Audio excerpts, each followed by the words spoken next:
बिस्मिल्लाहिर्रहमानिर्रहीम। आज का हम इंटरप्रेट करेंगे सेक्शन 34 पीपीसी, कॉमन इंटेंशन, जो प्रिंसिपल ऑफ वाइकेरियस और कंस्ट्रक्टिव और जॉइंट लिबिलिटी जैसे कि प्रोवाइडेड है in section 34 up to section 38 of the PPC. तो we would be interpreting section 34, its scope and application of 34। तो first of all the word common intention, जैसा कि आप जानते हैं फौजदारी कवानीन में बड़े फ्रीक्वेंट फिनोमेना है सेक्शन 34 का एट्रीब्यूशन होना। तो इसलिए इसको हम एट लेंथ डिस्कस कर रहे हैं, इससे प्रीवियस लेक्चर में भी और इसके बाद भी एक लेक्चर इस पे करेंगे। तो कॉमन इंटेंशन अखज़ कैसे करनी है, कैसे पता चलेगा, क्योंकि इंटेंशन आप जानते हैं स्टेट ऑफ माइंड है। तो ये कैसे एसरटेन होगा, कैसे डिटरमन होगा, तयन कैसे होगा कि इंटेंशन मुल्ज़मान की कॉमन थी, नियत एक ही जैसी थी।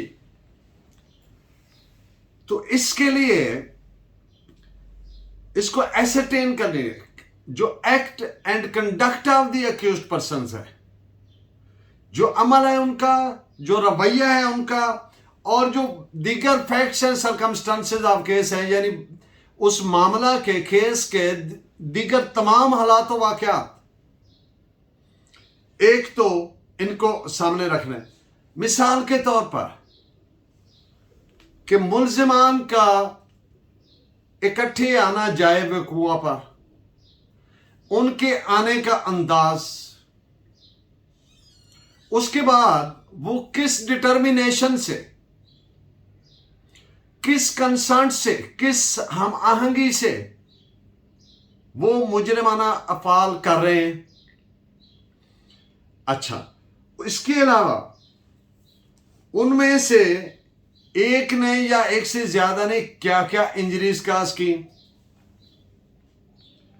दीगर जो मुल्ज़िमान हैं, अब मिसाल के तौर पर एक से दो मेन इंजरीज लगा रहे हैं, और दीगर जो मुल्ज़िमान हैं वो इंजरीज लगाने वाले को किस अंदाज से असिस्ट कर रहे हैं। मसलन एक आदमी को बाजू पकड़ लेता है और दूसरा मारना शुरू कर देता है, मिसाल के तौर पर। तो ये अंदाज बड़ा गौरतलब है कि वो किस तरीके से उसको इंश्योर कर रहा है उस कॉमन इंटेंशन की तकमील करने को। फिर जुर्म कर चुकने के बाद उन तमाम का वहां से रवानगी का अंदाज, कैसे इकट्ठे एक साइड पे कैसे गए। तो मीनिंग देयर बाय कि ये हालात वाक़यात are to be taken into consideration in totality. इनमें को आइसोलेटेड अलग थलग अमल को नहीं मद्देनजर रखना, बल्कि तमाम हालात वाक़यात को इन टोटलिटी मद्देनजर रखना है, इस नतीजे पर पहुंचने के लिए, ये अखज़ करने के लिए कि नीयत कॉमन थी, कॉमन इंटेंशन थी, नीयत मुश्तरका थी, और ये एसरटेन उस लेवल पे करना है ताकि इनको कन्विक्ट किया जा सके, सजा दी जा सके। और सजा देने का लेवल आप जानते हैं कि जिसमें कोई शक शुबा ना रह जाए, beyond any shadow of doubt. एक और बात ज़हन में रहनी चाहिए, आगे के इस्लाह भी आगे चल के लेक्चर में इन पॉइंट्स पे दे दूंगा आपको, कि ये जो कॉमन इंटेंशन है it can develop on the spur of moment, एक लम्हे में पैदा भी हो सकती है, और वकूआ के ट्रांजैक्शन के दौरान भी पैदा हो सकती है। और दिलचस्प बात कि ये खत्म भी हो सकती है, डिसअपीयर भी हो सकती है, और एक और बात, ये तब्दील भी हो सकती है। आम फेनोमेना ये जो कानून एक जनरलाइज करता है एक चीज को, कि 5 या 5 से ज्यादा जो मुल्ज़िमान होते हैं उनका at the spur of moment एक लम्हा में कॉमन इंटेंशन पैदा होने का इम्कान तकरीबन नामुमकिन होता है, सिवाय मॉब साइकोलॉजी वाले मैटर्स में। जितने मुल्ज़िमान कम होंगे तादाद में, इतना फिलफौर कॉमन इंटेंशन पैदा होने का इम्कान है। जबकि 5 या इससे ज्यादा होंगे तो जब तक पहले से मंसूबाबंदी, प्री अरेंज, प्री कंसेंटेड और वो सारे मामलात ना हो जाएं तो वो एट दिस पारा मोमेंट नहीं हो सकते। इन तमाम बातों पे जो मैंने अर्ज की आपके सामने, केस लॉ नोट फरमाइए जिसमें ये प्रोवाइडेड है। 1998 Pakistan criminal law journal page 1192। नियत मुश्तरका, जैसा मैंने अर्ज किया कि हालात वाक़यात, रवैया, कंडक्ट, एक्ट्स, इसके अलावा भी एक सोच है और वो है एविडेंस जब रिकॉर्ड होती है तो उससे भी इंटेंशन कॉमन थी या नहीं थी उसको एसरटेन किया जा सकता है। इस पे आप 2 जजमेंट्स बल्कि 3 जजमेंट्स नोट फरमाएं, 2 सुप्रीम कोर्ट के। PLD 2005 supreme court page 530, 1969 SCMR page 599 and 2000 YLR page 2661। Common intention को एसरटेन करने के लिए तमाम मुल्जिमान के एक्ट्स, रवैया को इन टोटलिटी देखते हैं। किसी एक मुल्जिम को अलग उसके रवैये को नहीं डिस्कस करके उसको कंसिडर करके कोई राय हतमी कायम नहीं की जा सकती। इस पे सुप्रीम कोर्ट की जजमेंट लिखें, 2000 SCMR पेज 1859। सेक्शन 34 ऐसी सूरत हाल को डील करती है। इसकी एनेक्टमेंट की वजह क्या है? एक जनरल प्रिंसिपल है कि criminal law is always personal, और ये दुनिया को सबसे पहले ये प्रिंसिपल दिया इस्लाम ने। व्हेन होली प्रॉफिट सेड, आका अलैहिस्सलाम ने जब फरमाया कि बाप बेटे का और बेटा बाप के जुर्म का जिम्मेदार नहीं, ये एक जनरल प्रिंसिपल। तो section 34 is in accordance with the injunctions of Islam, लेकिन ये थोड़ा सा एक्सेप्शनल इसमें प्रिंसिपल आ गया। तो इसकी वजह क्या है? वजह इसकी ये है कि बाज जराइम ऐसे होते हैं, उनका इर्तिकाब का मोडस ऑपरेंडाई, तरीकाकार ऐसा होता है। मिसाल के तौर पर 3-4 आदमी हैं, सारों के हाथ में हाकियां हैं, तो एक बंदे को मारना शुरू कर दिया, उसके जिस्म पे कुछ 37-38 जरबात आ गई। अब ये कैसे कहा जा सकता है कि ये किसकी जरब से है? तो ऐसी सूरत हाल में इसको मीट विद करने के लिए, डील करने के लिए, मुल्जिमान को प्रॉपर क्रिमिनल लाइबिलिटी फिक्स करके कन्विक्ट करने के लिए ये इसका अनेक्टमेंट हुआ, ये सेक्शन कानून में दी गई कि जब कोई ऐसी सूरत हाल होगी जैसे मैंने अभी अर्ज की, तो फिर उन जुर्म करने वाले 3 या 4 जितने भी अफराद थे, उनमें से हर एक ऐसे जिम्मेदार होगा जैसे उस अकेले ने ये जुर्म किया हो। इस पे एक बात और इस पे कि जब ये एस्टेब्लिश हो जाए, साबित हो जाए सॉरी कि इंटेंशन कॉमन थी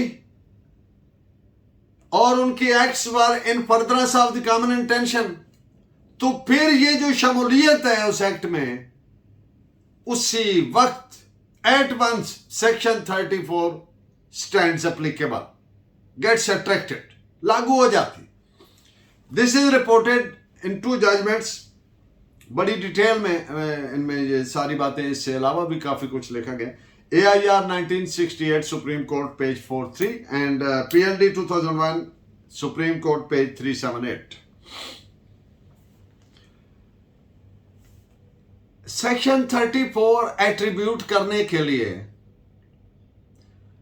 जो एनिमेटिंग पावर है, जो कुव्वत मुहर्रका है मुल्ज़मान की, वो क्या है? Common intention. इसमें एक फर्क अपने जहन में रखना है कि कॉमन इंटेंशन है, ना कि सिमिलर इंटेंशन, क्योंकि कॉमन इंटेंशन और सिमिलर इंटेंशन आर डिस्टिंक्ट, अलग अलग चीजें हैं।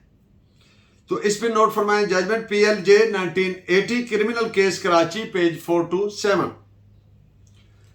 जैसा कि कॉमन इंटेंशन प्रूव होने पर सेक्शन 34 स्टैंड्स अप्लीकेबल, इसी तरह कॉमन नॉलेज पे भी उसी तरह से अप्लीकेबल। इस पॉइंट पे जजमेंट लिखे PLD 2001 लाहौर पेज 111। अब एक केस के फैक्ट्स मुख्तसरन मैं आपके सामने रखता हूं। मिसाल के तौर पर एक दो आदमी तीन आदमी एक आदमी पर हमलावर हुए। एक ने टांगे पकड़ी हैं, एक ने बाजू पकड़े हैं और एक मार रहा है, सर पर जरबे लगा रहा है। अब बाजू पकड़ने वाले और टांगे पकड़ने वाले ने एक जरब नहीं लगाई, लेकिन उनको यह पता है कि ये जो इंजरीज इन्फ्लिक्ट कर रहा है, ये जो जरबात लगा रहा है सर पर, इससे डेथ हो सकती है। तो भले उनमें से दोनों ने, पांव और बाजू टांगे पकड़ने वाले किसी एक ने भी जरब नहीं लगाई, लेकिन वो ऐसे ही जिम्मेदार हैं जैसे उन्होंने वो सारा जुर्म किया। उनमें से हर एक मुलजिम क्यों सेक्शन 34 PPC की रूह से। इस पे नोट फरमाएं PLD 1961 कराची पेज 358। अब एक और सुप्रीम कोर्ट की जजमेंट के फैक्ट्स मैं आपके सामने रखता हूं। दो मुलजमान डकैती की नियत से घर में दाखिल हो गए।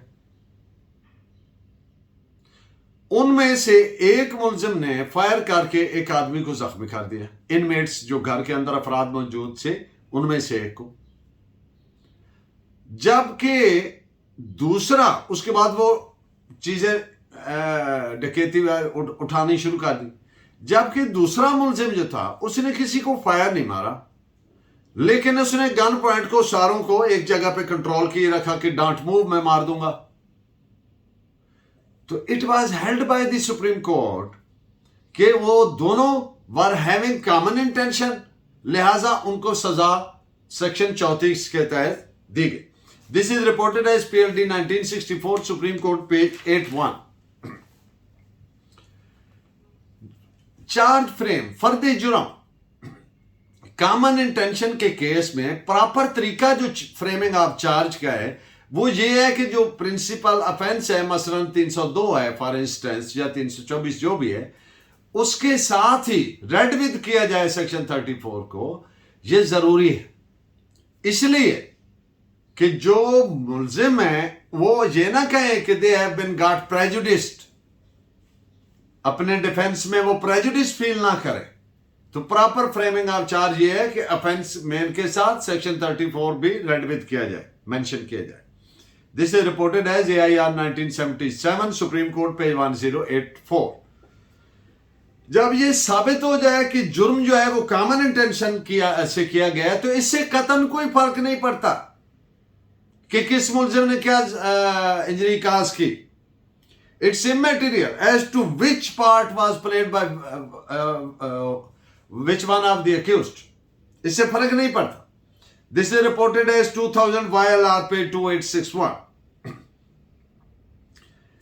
कॉमन इंटेंशन को एसरटेन करते वक्त, उसका तयन करते वक्त, डिटरमिन करते वक्त, उस मखसूस एक्ट, पर्टिकुलर एक्ट के अलावा क्या चीज मद्देनजर रखनी है? All the acts which were done in totality. तो और एक और बात, सेक्शन 34 का स्कोप तयन करते वक्त सेक्शन 35, 36, 37, 38 PPC इनको भी मद्देनजर रखना है। तो this is reported as PLD 2005 Quetta page 157। जैसे मैंने अर्ज किया कि common intention on the spur of moment पैदा हो सकती है, खत्म हो सकती है, जुर्म के दौरान पैदा हो सकती है, डिसअपियर हो सकती है या तब्दील हो सकती है, लेकिन कॉमन ऑब्जेक्ट नहीं हो सकता। तो इस पे सुप्रीम कोर्ट के दो फैसले नोट फरमाए। PLD 1983 supreme court page 35 and PLD 1991 supreme court page 923। Privy Council has observed in Mehboob Shah case reported as AIR 1925 privy council page 118। बड़ा अहम फैसला है। इसमें सेक्शन 34 को एट्रीब्यूट करने के लिए, अप्लाई करने के लिए ये जाहिर करना लाजमी है कि मुल्जिमान ने जुर्म इन furtherance of common intention of all किया है, तब उनमें से हर एक पर उस जुर्म की इंडिविजुअली, इनफरादी तौर पर जिम्मेदारी लगाई जा सकती है, जैसे इस अकेले ने सारा किया हो। ये प्रिंसिपल है। इसमें प्री अरेंज्ड प्लान होता है और इस प्लान के मुताबिक विद प्री कंसर्ट, हमांगी से जुर्म किया जाता है। एक और बात इसमें जो एक कॉमन फिनोमेना है कि इस तरह कॉमन इंटेंशन को एसरटेन करने के लिए आमतौर पर कोई डायरेक्ट एविडेंस अवेलेबल नहीं होती, बल्कि इंफर किया जाता है, अखज किया जाता है। किससे? हालातों, वाकयात से, एविडेंस से, रवैया से, एक्ट से, वगैरह वगैरह।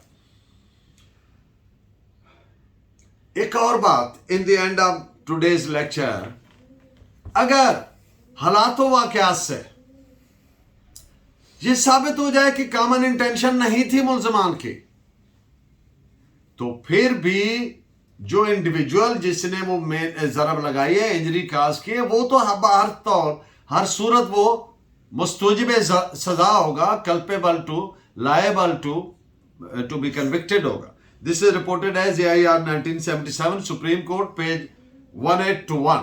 Thank you very much. Keep watching and guiding me by your valuable comments. अल्लाह ने के बाद।